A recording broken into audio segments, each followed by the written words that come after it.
आज के इस आर्थिक न्याय के कार्यक्रम को प्रारंभ करने से पहले मैं सभी बंधुओं, भाइयों, बहनों का हाथ जोड़कर नमस्कार करता हूं। आज का यह कार्यक्रम हम प्रतिदिन किसी एक सवाल का उत्तर देने के लिए प्रारंभ कर रहे हैं और आज पूरे देश में भी और पूरी दुनिया में भी गरीबी का नंगा नाच चल रहा है। मुट्ठी भर लोगों के पास समाज की सारी दौलत, सारे अधिकार, सारी सत्ता उनके हाथ में इकट्ठी है और जहां तक आम आदमी का सवाल है वह पूरी तरह भूखा, नंगा, मजबूर, लाचार और एक प्रकार से अमीरों का गुलाम बना हुआ है। शासन व्यवस्था भी उन्हीं के हाथ में होने के कारण इन गरीबों की बात कोई सुनने वाला भी नहीं है। और आप देखिए, तमाशा ये है, यह सब लोकतंत्र के नाम पर हो रहा है। अब आप बताइए, जिस व्यवस्था को लोकतांत्रिक व्यवस्था बताया जा रहा है, क्या वह लोकतंत्र की वास्तविक कसौटी पर खरी है? क्या इसमें सब लोगों को समानता, स्वतंत्रता, संतुष्टि, सुरक्षा और स्वाभिमान का जीवन जीने की स्वतंत्रता है? यह वास्तव में कहीं नहीं है। हाँ, लोगों को मूर्ख बनाने के लिए समान वोट देने का अधिकार यह मिलता है। और आपको मैं यह बता दूं कि ये बड़े बड़े कहलाने वाले लोग जो सत्ता में भागीदार होते हैं, ये कभी वोट डालने जाते हैं या कभी नहीं डालने जाते, लेकिन जब ये खुद खड़े होते हैं तो लोग दिखावे के लिए जरूर वोट डालने जाते हैं और फिर सत्ता पाने के बाद वही कुकर्म करते हैं जिससे गरीबी बढ़ती है, अन्याय होता है, अत्याचार होता है, गरीब और कमजोर लोगों को तरफा कर मारा जाता है, लेकिन कहीं पर भी उसे कोई न्याय नहीं मिलता, थोड़ा संरक्षण भी ठीक ढंग से नहीं मिलता। और अगर मैं कहूं कि गरीबों की गिनती कुत्ते, बिल्ली और जानवरों से अच्छी नहीं है, समाज में होती ही नहीं है। और आप भी जैसा अनुभव करते हैं और रोज देखते हैं कि कोई भी आदमी, ताकतवर आदमी को कोई जवाब देने से भी डरता है और यदि कोई अचानक गलती से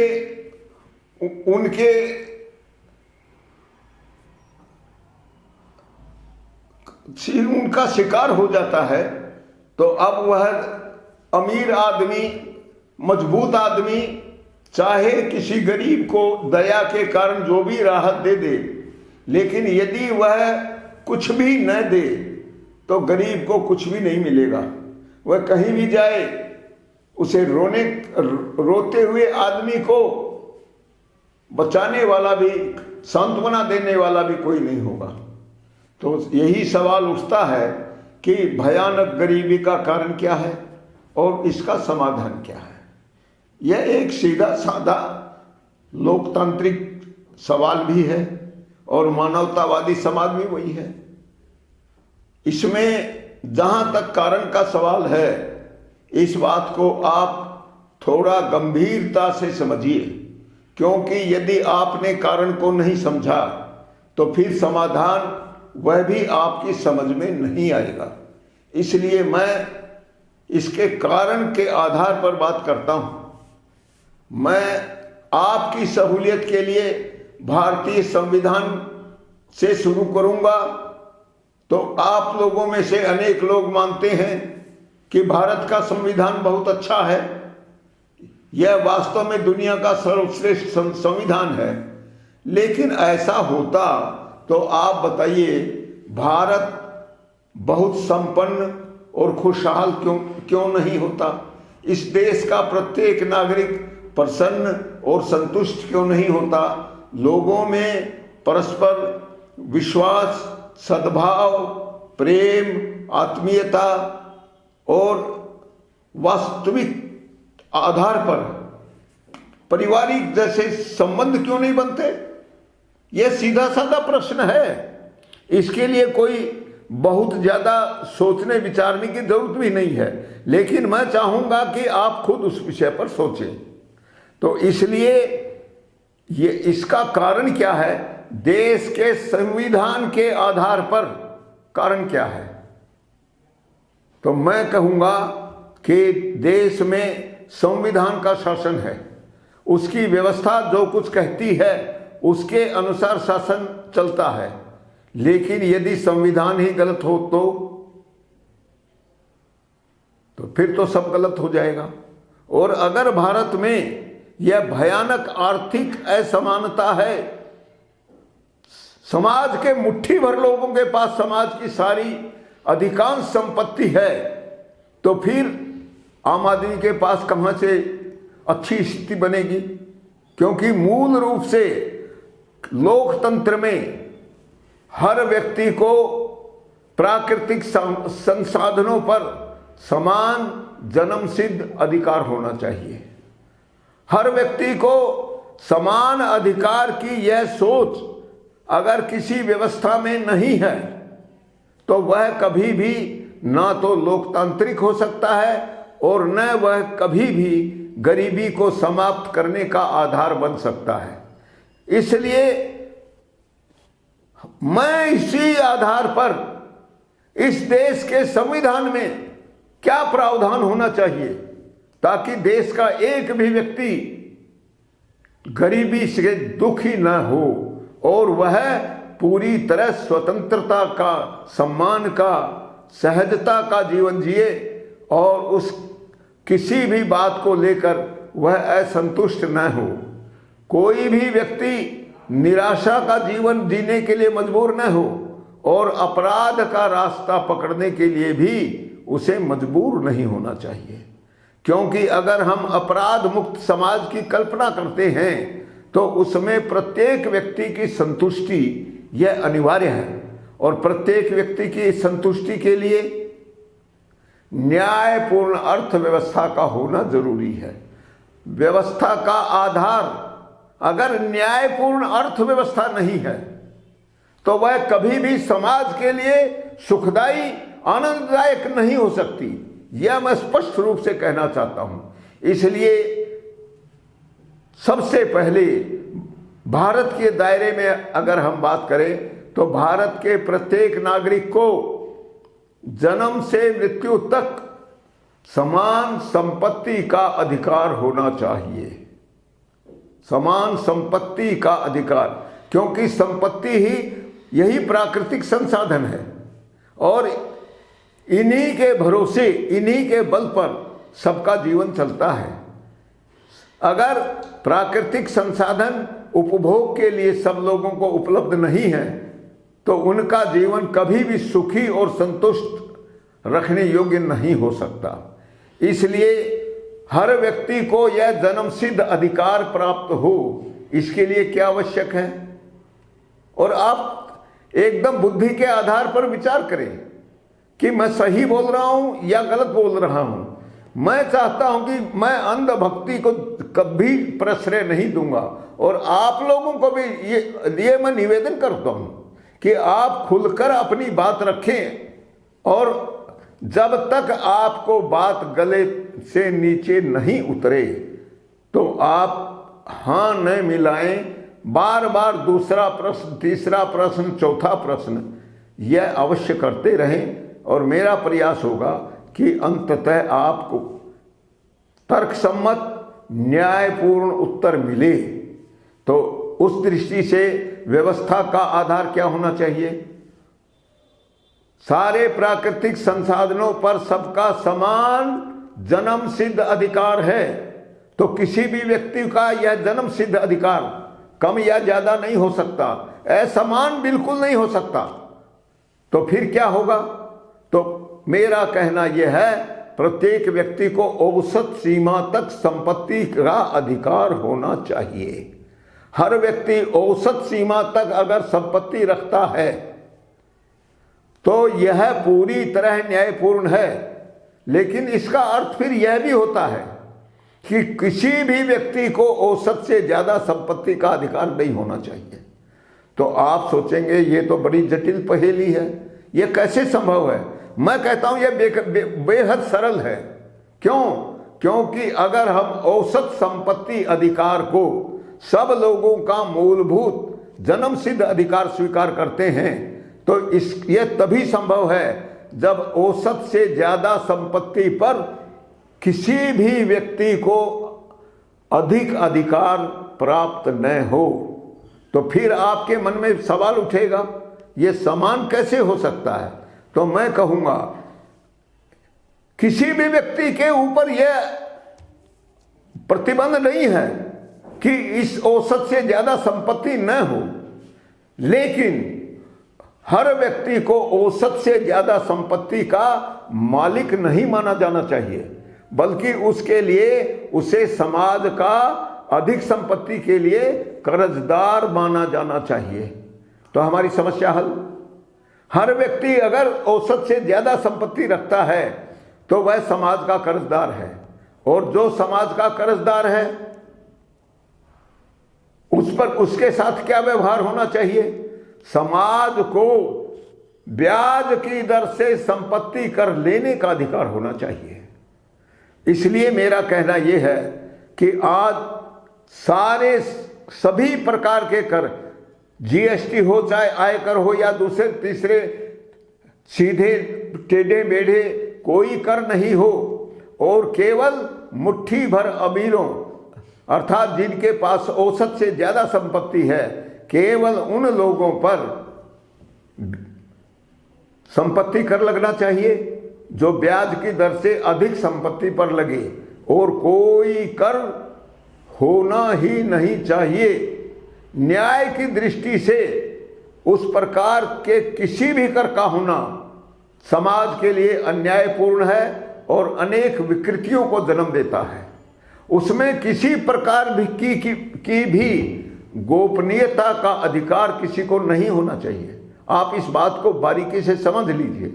और औसत से ज्यादा संपत्ति पर ही ब्याज की दर से संपत्ति कर लगना चाहिए। तो फिर कुल कितने लोगों पर संपत्ति कर लगेगा? ये स्वाभाविक सवाल आपके दिमाग में पैदा होगा। मैं कहूंगा मेरे अनुमान के अनुसार मुश्किल से 14-15 लाख लोगों पर ही आपको संपत्ति कर लगाना पड़ेगा। उससे अधिक लोगों पर संपत्ति कर लगाने की कोई आवश्यकता ही नहीं रहेगी और वह न्यायपूर्ण भी नहीं होगा। इसलिए सभी बातों को ध्यान में रखते हुए मैं कहूंगा सारे करों को समाप्त कर दो।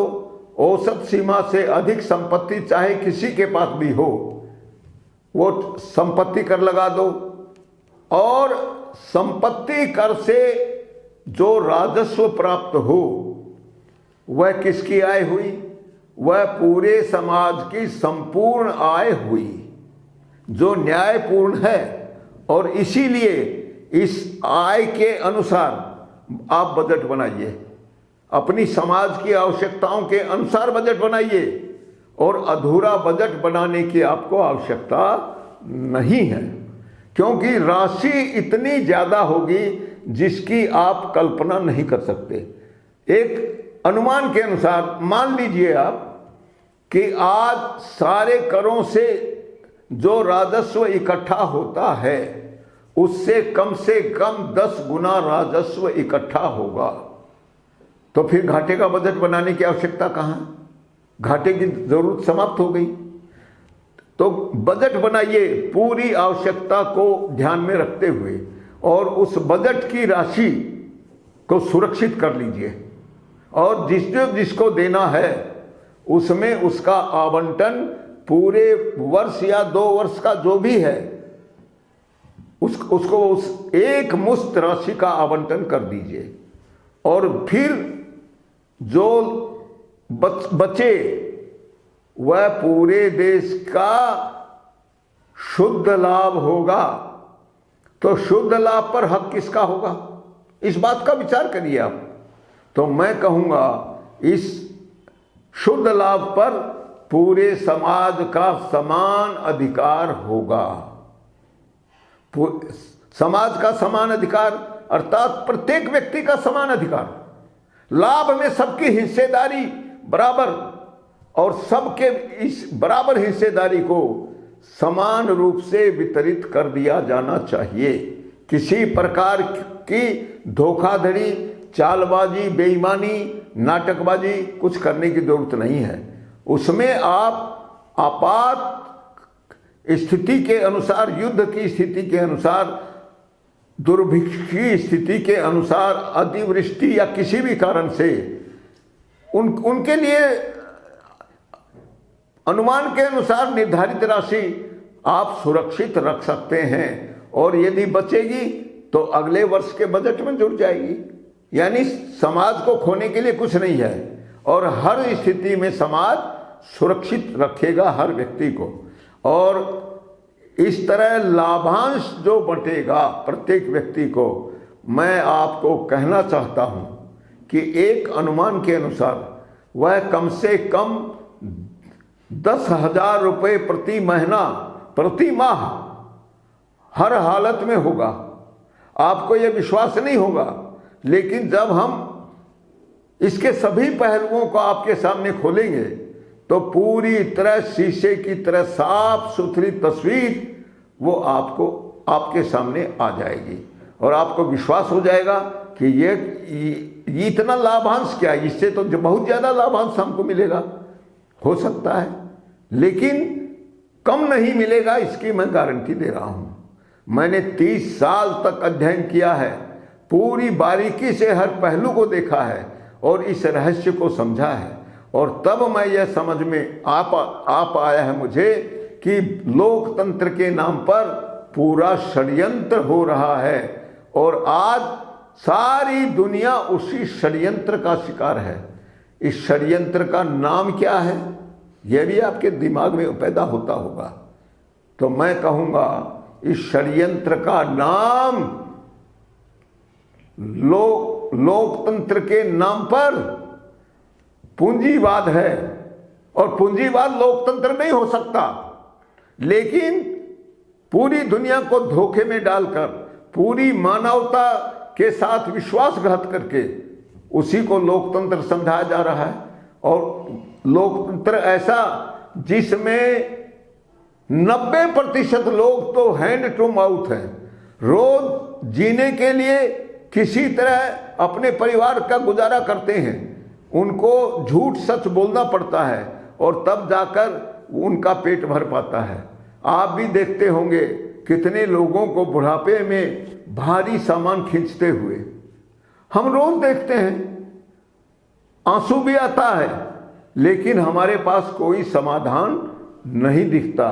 तो मैं आपको बताना चाहता हूं, आर्थिक न्याय पूरी तौर पर यह समाधान देता है।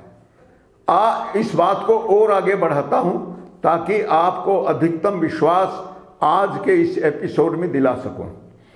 अब आपको यह बात तो समझ में आ गई कि केवल मेहनत करने से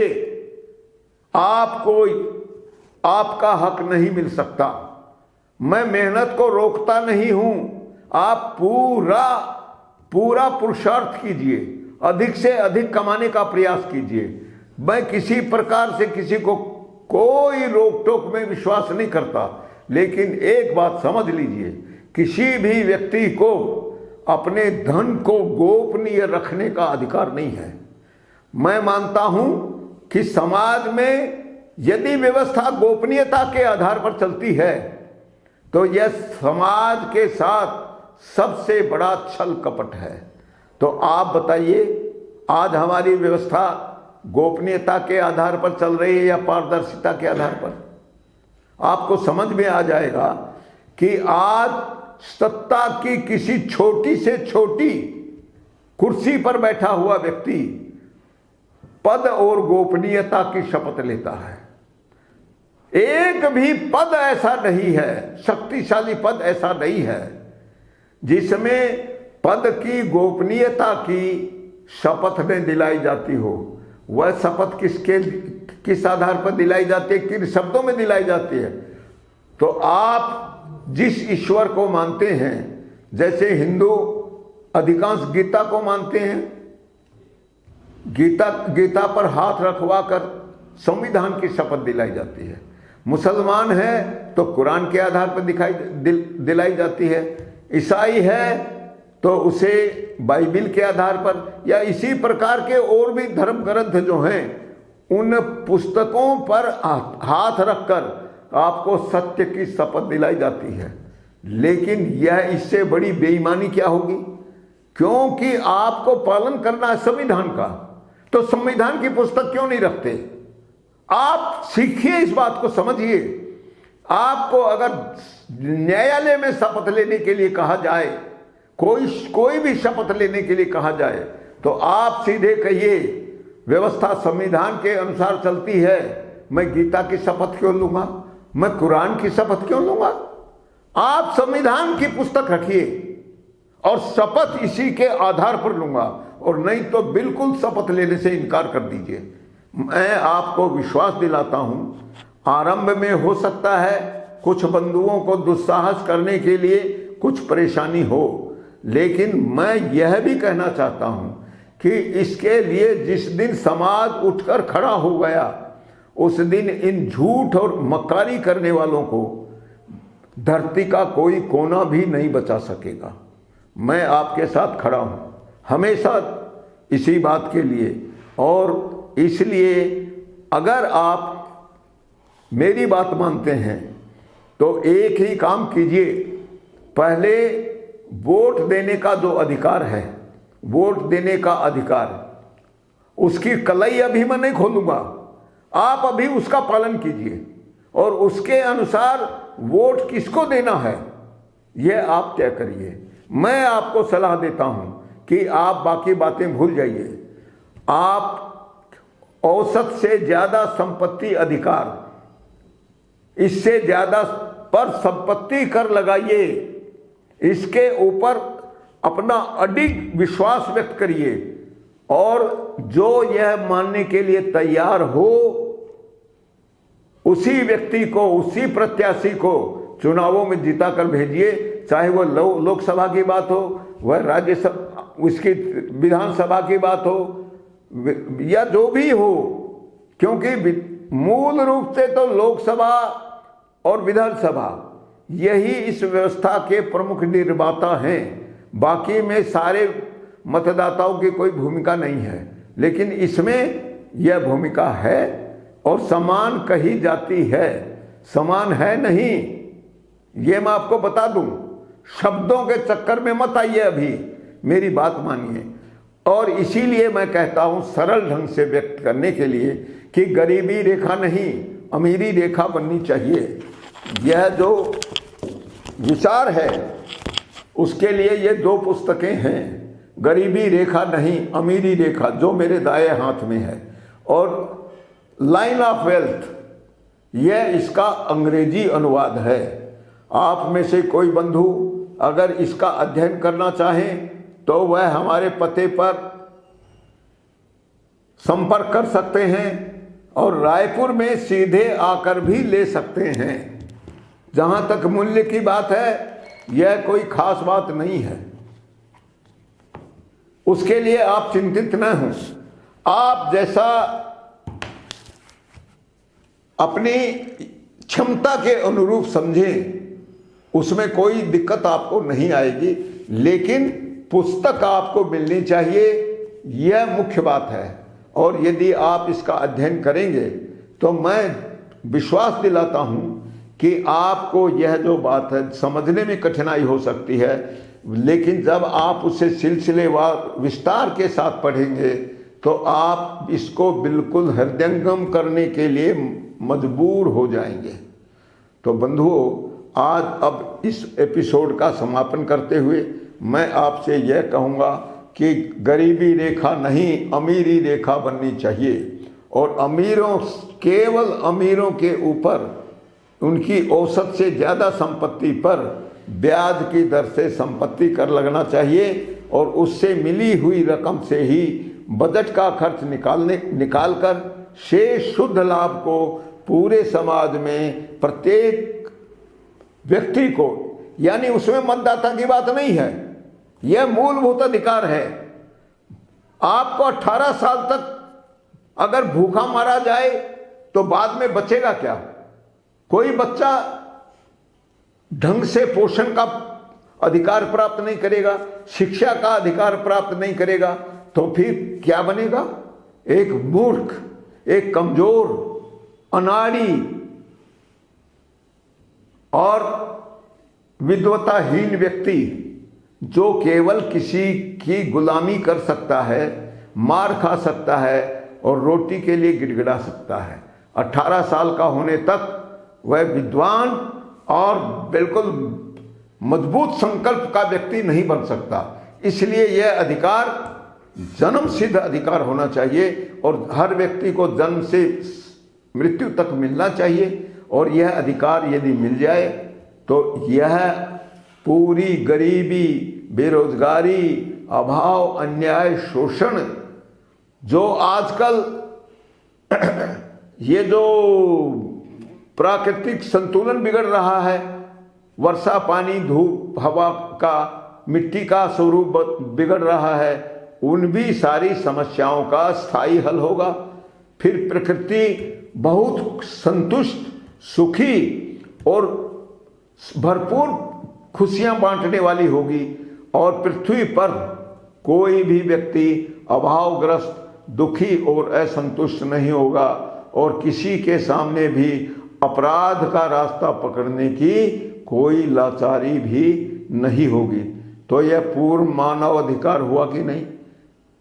हर व्यक्ति को यह अधिकार, यही तो मानव अधिकार है, मूलभूत। और जब यह हर व्यक्ति को सहज रूप से प्राप्त होगा तो आप सबको वह प्राप्त होगा और कोई व्यक्ति किसी का भी शत्रु नहीं होगा। सभी एक दूसरे के परिवार जैसे संबंधों के साथ अपना अपना जीवन यापन कर सकेंगे और हम एक अच्छे भविष्य, अच्छे सुंदर समाज की कल्पना इसी आधार पर करें तो यह बहुत अच्छा होगा। और इसलिए मैंने गरीबी का कारण मैंने बता दिया है, क्योंकि औसत संपत्ति का अधिकार नहीं है और ये औसत संपत्ति का अधिकार नहीं है तो गरीबी को समाप्त करने का कभी कोई भी उपाय कारगर नहीं हो सकता। यह मैं दावे के साथ कह रहा हूं।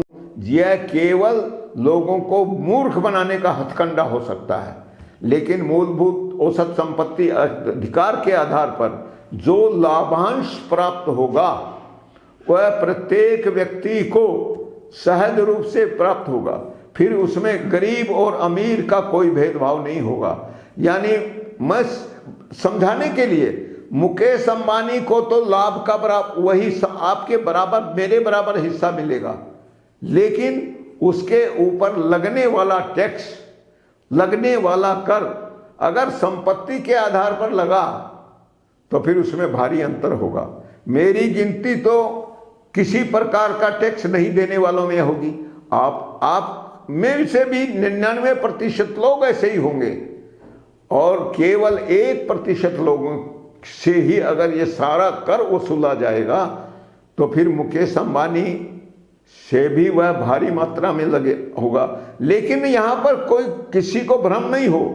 मैं आपको एक बात का विश्वास दिला रहा हूं कि विश्व के अमीरों को भी इससे कभी कोई अपमानजनक स्थिति, अनुचित स्थिति का सामना नहीं करना होगा। उन्हें अपनी सुरक्षा के लिए नकली व्यवस्था नहीं करनी पड़ेगी।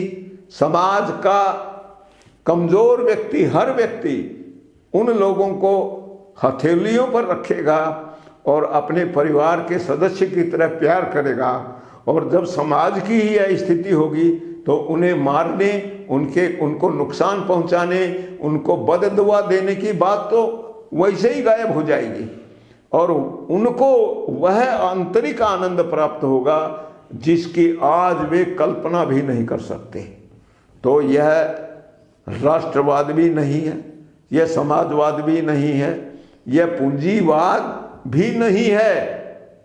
और यदि और कोई दुनिया का कोई वाद आपके ध्यान में आए तो उसके ऊपर जो चाहे आप प्रश्न कर सकते हैं, और इसीलिए मैंने सरल शब्दों में आपको गरीबी का कारण भी बता दिया और उसका समाधान भी बता दिया। और फिर यदि कोई प्रश्न आपके दिमाग में पैदा हो तो आप कभी भी पूछ सकते हैं। आज के इस कार्यक्रम का समापन करते हुए मैं सभी लोगों को हाथ जोड़कर प्रणाम करता हूँ।